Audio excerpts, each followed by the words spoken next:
Chapter 24 of Tiger Rising by Kate DiCamillo. Where's the prophetess? Sistine asked him as soon as she stepped off the bus. She was wearing a bright orange dress with pink circles all over it. Her left knee was skinned and bleeding, and her right eye was swollen. Huh? Said Rob. He stood and stared at her and wondered how she could get into so many fights in only half a day of school. Willie May, said Sistine. Where is she? She's vacuuming, said Rob. Sistine started walking purposefully toward the Kentucky Star. She talked to Rob without looking back. My mother found out that I was wearing your clothes to school, she said. She took them away from me. I'm in trouble. I'm not supposed to come out here anymore. You know, said Rob, you don't always got to get in fights. Sometimes, if you don't hit them back, they leave you alone. She whirled around and faced him. I want to get in fights, she said fiercely. I want to hit them back. Sometimes I hit them first. Oh, said Rob. Sistine turned back around. I'm going to find the prophetess, she said loudly. I'm going to ask her what we should do about the tiger. You can't ask her about the tiger, said Rob.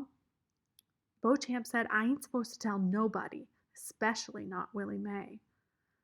Sistine didn't answer him. She started to run, and Rob, to keep up with her, ran too. They found Willie May vacuuming the shag carpet in room 203. Sistine went up behind her and tapped her on the back. Willie May whirled around with her fist clenched, like a boxer.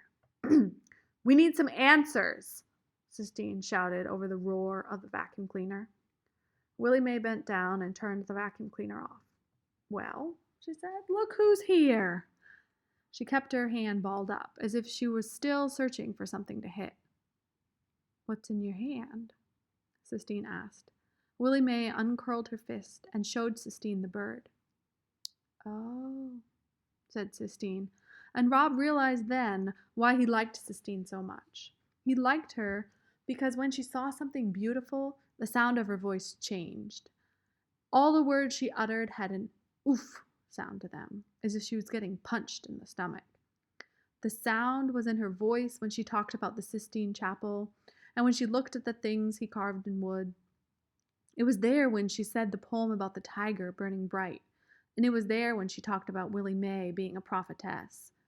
Her words sounded the way all those things made him feel, as if the world, the real world, had been punched through so that he could see something wonderful and dazzling on the other side of it. Did Rob make it? Sistine asked Willie May. He did, said Willie May. It looks alive. It is like your bird that you let go? Just about exactly, said Willie May. Said Sistine. She looked at Willie May. Then she turned and looked at Rob. She said, we need to ask you something. Ask on, said Willie May. If you knew about something that was locked up in a cage, something big and beautiful that was locked away unfairly, for no good reason, and you had the keys to the cage, would you let it go? Willie May sat down on the bed. A cloud of dust rose up around her. Good Lord, she said. What you two children got in a cage? It's a tiger, Rob said. He felt like he had to be the one who said it. He was the one who found the tiger. He was the one who had the keys to the cage. A what? Said Willie May. A tiger, said Sistine. Do Jesus! Exclaimed Willie May. It's true, said Sistine. Willie May shook her head. She looked up at the ceiling. She let out a breath in a slow, loud hiss of disapproval. All right, she said. Why don't you all show me where you got this tiger locked up in a cage?